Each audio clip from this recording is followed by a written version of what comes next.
Okay, so thanks everyone for joining us. This is our first in a series of trainings for People First of Ohio. Our first section was going to be about history of disability rights, and that's key legislation then and now. So what's happened in the past and what is happening now? How can we affect legislation? And there'll be some other sessions later on um, talking about how to approach your congressman, your senator, your local folks, your commissioners, and how to do a good job of getting your story across. So that'll be coming up in a future training. And as well, in a couple weeks, we're going to have a training on building a strong self-advocacy group. So we hope that you join us, that you share the information. All of these will be posted on YouTube, and eventually a link will be on our webpage. So we're looking forward to it and glad to have you all here. We've got a large crowd and excited to jump right into it. And when we were talking about who could possibly give us some good history, we thought of a man that I don't know. He was born under the Martin Van Buren administration. Maybe not. Maybe he's not that old, but uh, Eisenhower. Eisenhower. Okay. I didn't say Adams, Okay, so good. that I was a little bit nicer by saying Van Buren. But Gary Tonks, has been in the system for quite a while. He knows the ins and outs. And when I asked him to do this, we talked a little bit more about it this morning, and he said, "Oh my gosh, how am I going to put 2,000 years worth of history into half an hour?" But I know he'll do a great job. Kind of was wanting to talk about how the ARC started, why it was needed, and how they pushed for legislation and even bigger legislation. So, Gary, I'm going to turn it over to you. Okay. Thanks, Craig. So a little bit Thank you. about me. I have been around a long time. I was born in the 1950s, so I'm not as old as the Ark, but almost. I grew up with a cousin with cerebral palsy, and so disability for me was normal. We always had people with disabilities in our family. My wife has a cousin and uncle with Down syndrome, so it was normal for me. But the reality is, it's normal for everyone. There are at least 1 in 10 families that have a relative or a loved one with a disability. Statistically, um, West Virginia has the most people with developmental disabilities. They're about 19% of the people that live in West Virginia have a developmental disability, but it's everywhere. And it's always been everywhere. But there have been a lot of changes in the last couple hundred years. So I'm not going to go back 2000, but I want to start with the Civil War, which was in the 1860s. Until the 1860s, if you talked about disability, people didn't really know a lot about it. And they didn't know a lot about it for some very sad reasons. If you had a lot of medical issues, you just didn't live very long. And most people lived on farms. So, regardless of my disability, whether I had cerebral palsy or an intellectual disability, I could probably figure out how to milk a cow. There was something I could do. But during the Civil War, it was the first time in war that people survived, but sometimes they came home without a leg or without an arm. If you were injured on the battlefield, what would happen is the doctors didn't have a lot of other tools to deal with, but they would amputate a leg if you got it shot up or an arm. So men were coming home from the Civil War with disabilities. And people began to recognize, oh, I've got an uncle, I've got a brother, I've got a cousin with a disability. There are a lot more people with disabilities than I really ever thought there were. Um, so they began to do things. And they began to figure out that, gee, I know someone. So what are we going to do about it? Back then, they began to develop what were training programs. Here in Ohio, we were one of the first states to develop training programs for people that were blind, for deaf, or people with intellectual disabilities. We still have the blind school, we still have the deaf school. We were some of the first people to create those programs. And then there were training programs for people with intellectual and physical disabilities. And the thought was, well, the major thing that people do in Ohio is farming. So let's create these farms where people, if you have a disability, can go and you can learn a trade. You can learn how to farm. And we had these programs everywhere. In the Northeast, it was Apple Creek. Here in Columbus, we had what is now called the Columbus Developmental Center. And the thought was if you had a disability, you'd go to this training program and you'd learn how to farm, and then you'd go back home. The problem was people didn't go back home. They kind of stayed on these farms that turned into institutions. The first time I visited the one in Columbus, there was a big sign that was called the Idiot Asylum. I mean, they were bad. They were words that we think of as bad now. They were idiot, imbecile, and moron. Those were medical terms that people with disabilities were called. Doctors used those terms. This is even before the R word, and they were engraved. So we had those. Seems like wars do a lot of things. And then we had World War One. And World War One was the first war that began using gas. And again, men came home that we knew and they'd been gassed, which means they didn't really think the same way they thought before. And oftentimes they also went to these training centers, which became institutions. We remember we just came out of COVID. When people were coming back from World War One, there was a major flu epidemic, and people were dying. So it was the same thing happening in the early 1900s. And I'm sure you've heard of a lady named Helen Keller. Helen Keller was born about the same time.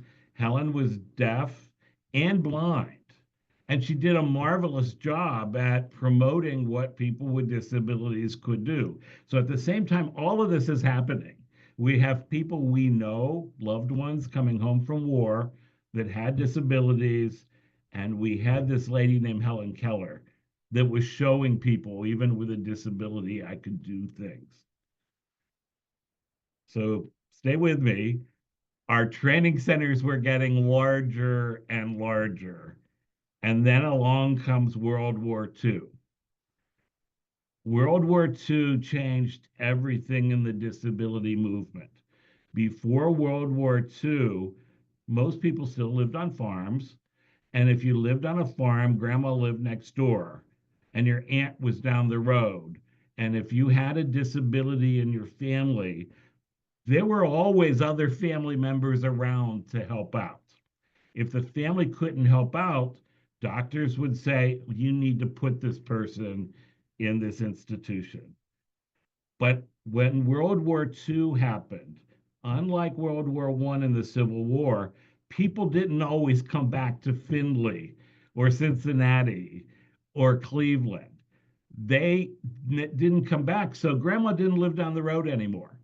And your aunt didn't live across the street, and people weren't there to help out. The other thing that happened was you've all heard of antibiotics. That's a medicine you take if you've got an illness. Those began in the 1940s during the war. And because antibiotics were available, like penicillin, people began to live longer that had disabilities. So there weren't more people with disabilities being born. There were just more people with disabilities living and living longer. So things were happening, and these institutions began to grow. They began to get bigger and bigger and bigger, and they had in Ohio thousands of people living in state institutions. By 1950, a long, long time ago, by 1950s, Kathy is here, so she's, I'm not the only one from the 50s, but by the 1950s, grandma wasn't across the street or that wasn't there. And doctors were still saying to parents, you had a child with a disability, you need to put them in an institution. And a group of parents got together and said, hell no, we're not going to do that. And if we have to do it, those places had been really become overcrowded, dirty, they weren't funded well. So a movement started, and it started by people that formed what is now called the ARC. And those parents got together and said, number one, we want to clean up the institutions. And number two, we want to make life better for people with disabilities. Um, so they got together, they began organizing. Actually, they first got together in Columbus, Ohio in the spring of 1950. And by the fall of 1950, they formed their own organization in Minnesota. It began to be a national movement. I'm old enough and was blessed enough to know many of the founders. A lot of them were moms. And what they would do, they would start going around to people they knew in their neighborhoods, and they would knock on the door and say things like, I've got a child with a disability. Do you know anyone else that has a child with a disability? We're organizing. And often they were told, no, I don't know anyone. But yet they knew that this family had a child with a disability. Back during then, there was a feeling that if you had a child with a disability, you must have done something wrong in your life and God was punishing you. That's not true, but that's what people were thinking. And I don't know if you're old enough to remember, but there was a cowboy movie star couple called Roy Rogers and Dale Evans. Some of you might know that if you watch old movies. Roy Rogers and Dale Evans had a little girl, a baby, um, who's who had Down syndrome, and she sadly died. But Dale Evans, the mom, wrote a book after her daughter died and said, the book is called Angel Unaware. And if you ever get a chance to see this little book, it's a tiny little book, but Dale Evans said, folks, you've got this all wrong. If you had a child with a disability, it's not that you did something wrong, it's that you've done something right. And God has given you a child who is one of his angels. It changed everything. It changed the way people began to look at people with disabilities. And you know what she did with the profit from that book? She donated it to a new parent organization called the ARC. So the proceeds, the profit of that book still goes back to the organization now called the ARC. Her name was Robin Rogers. And because of Robin's birth and death, people began to think differently about folks with disabilities. So these parents got together and they began to not only talk to other parents, but they began to talk to people in power like the Kennedys, like the people that created Special Olympics. They began to talk to people. Now, if you had a disability in the 1950s and the 1960s, the school could say, I'm sorry, we can't educate you. So if you had a child with a disability, if you had a disability, the school could actually say, I'm sorry, not, we can't educate you, stay home. So what these parents did is they created the first schools for kids with disabilities. Actually, I don't know if any of you live in Lima, Ohio, but the first school, one of the first schools in Ohio, started in Lima, Ohio, and it was called the Robin Rogers School. It's still there. The Arc of Allen County has their office in that program. So parents started those schools. Um, and then by the 1970s, parents got really upset and they filed a lawsuit and said, my child has just as much a right to an education as anything else. So there's a lawsuit called Park, Pennsylvania Arc against the Commonwealth of Pennsylvania that created special education. So again, it was the parents that said, we're going to create an education. And remember when I said they got together with the Kennedys? President Kennedy also started laws to benefit people with disabilities and their families. So they got politically active, which is what we're hoping you can do. Um, so remember those institutions that kept getting larger and larger and dirtier and dirtier? There was a guy named Geraldo Rivera. I don't know if you've ever heard of Tommy. Have you heard of Geraldo Rivera? Yes. Uh, he he had a news show, and he took a hidden camera into one of the institutions. It was called Willowbrook. It was on Staten Island, outside of New York City, and for the first time, people saw what it was like to live in a state institution. And again, I'm old enough to remember going into them, and the beds were so close together often you had to crawl into the bed from the bottom of the bed. They were so close together. Many of the people were naked because there wasn't enough clothing. They ate things that most of us would say, oh, yeah, I'm not going to, because the government had not funded them well enough. We get upset when we have one staff to 10 people during at a day program. They would have one staff person to 100 people in some of these programs.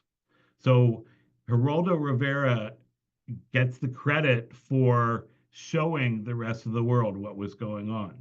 Now, a lot of stuff was happening at the same time. So the schools those parents started, their kids grew up. And by 1967, parents in Ohio said, my kid has grown up, they're past school age, and they need something else to do. So they went to Columbus and started what we now know as county boards. Those first county schools for people with disabilities turned into county boards of developmental disabilities. And they started funding them with local levies like they had done the schools. So again, it was a parent movement that began to create those schools in 1967. By the 70s, they then had a federal right to what's called a free and appropriate public education, which is special education. And again, it was families coming and being socially active. So I know some of you are on waivers. What's a waiver? Uh, and I know I'm throwing a lot of dates at you. This is a 2,000 years condensed into 30 minutes. But in the 1960s, there was a guy in Washington who was president, President Johnson, and he had an idea for what he called the Great Society. And he and his friends in Congress started Medicaid, that a lot of us have. And Medicaid paid for the institutions. Well, there was another group of parents, moms, that had young adults with disabilities who had Medicaid, and they needed a lot of help. And they went to by then President Reagan and said, "We need help." And he and people in their state said, "Well, we've got these institutions out there. Your kids are welcome there." And they again said, "Hell no, I don't think so."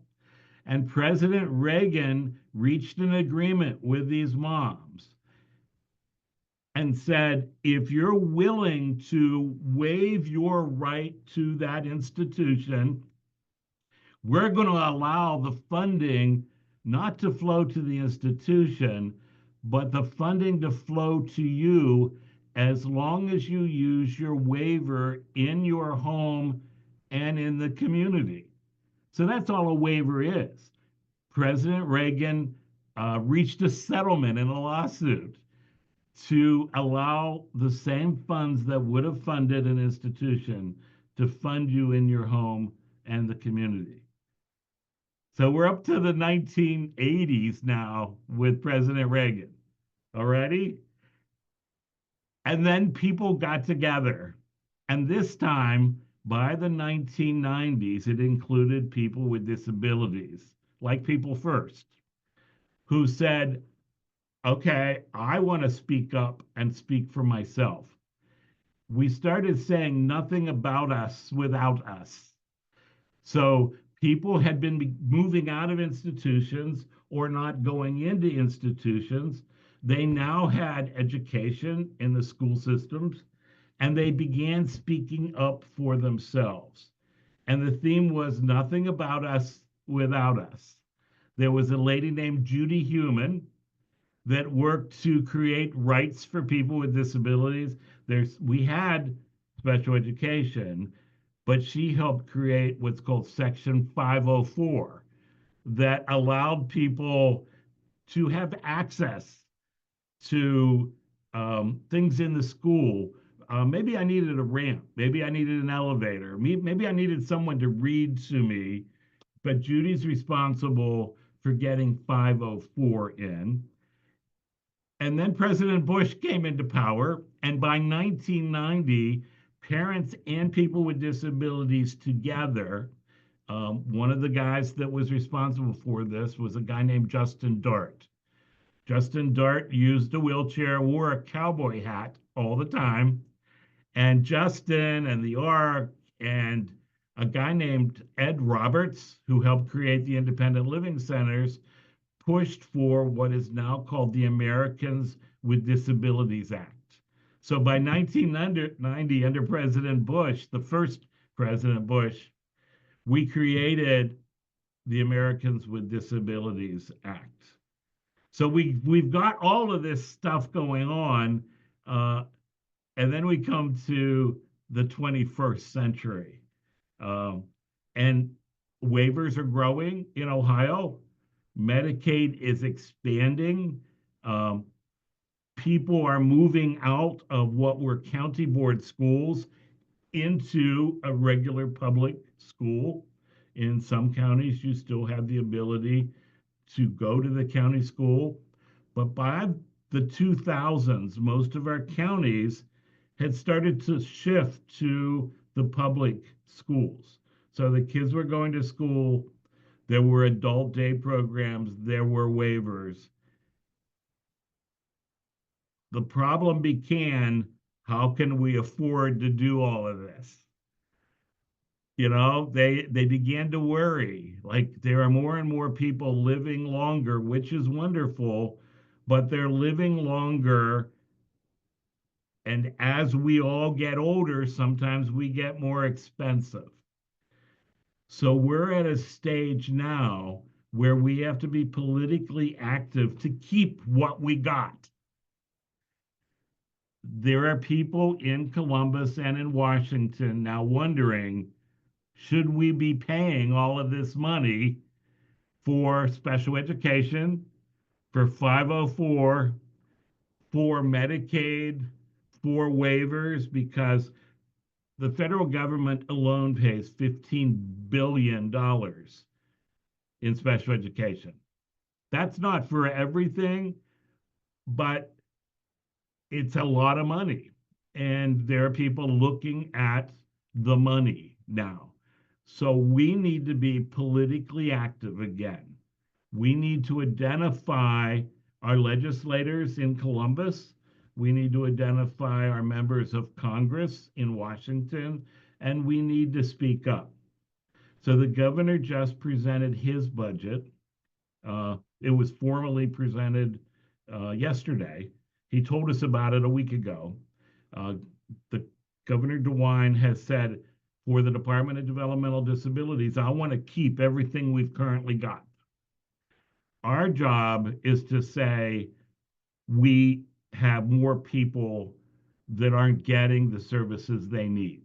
So thank you, Governor, for keeping what we got, but there are more people with disabilities being born, and there are people who don't have services yet. And we need to increase the budget. So Kraig and I are going to be letting you know when you can speak up. Testimony on the state budget will begin in the first week in March, and we're going to need your help on that. In Washington, they're looking very seriously at eliminating, doing away with the Department of Education. Now, special ed is in the Department of Education. So there are some of us that are worried about special education. A number of states have filed a lawsuit about 504, which I mentioned, that provides reasonable accommodation to people with disabilities. So we've got all of these things, but we can't stop now and rest on our past. We have to become politically active, get to know who our legislators are. We'll help you to identify who that is and tell your story. I'm not a math major, so I'm not someone who's going to count pennies with Congress or the state legislature, but I do have a personal story. You have a personal story. Why Medicaid's important to you, why your waiver is important to you, why special education was important to you. And you need to let them know that those services can't be cut. And in fact, they need to grow some more. So be glad to answer any questions or we can talk some more Well, because there's a lot. There's 2,000 years worth of history. absolutely. And I know, Gary, that we talked a little bit about the ADA, and I don't think that anybody would say that it goes far enough. Mm-hmm. So we still have issues of the ADA that need to be tackled. One that we're going through right now is a law from 1938, when the Fair Labor Standards Act came into being and said, "Oh, we'll pay everybody in the United States minimum wage, and we're going to have safety at work, and oh, except for people with disabilities." So there's still a need for that type of advocacy that started it all. Absolutely. There are so many pieces of legislation. You know that if you get married, you could lose some of your benefits because there is an old notion that two people can live cheaper or as cheap as one. Um, so, oh yeah, you'll get married and you can lose your Right. benefit or your benefits go down. Um, so there is a lot of stuff that I Well, didn't talk about. and I'm glad you mentioned that because I just posted on the Facebook page for People First of Ohio, the marriage penalty call to action. Just posted that today. It's very simple to reach out, and it took me probably less than 60 seconds to do it. The Arc of the United States helps you with formulating a letter, and you can add to it, or you can just send it the way it is. But it sent it out to Senators Moreno and Houston, and it sent it out to my congressman.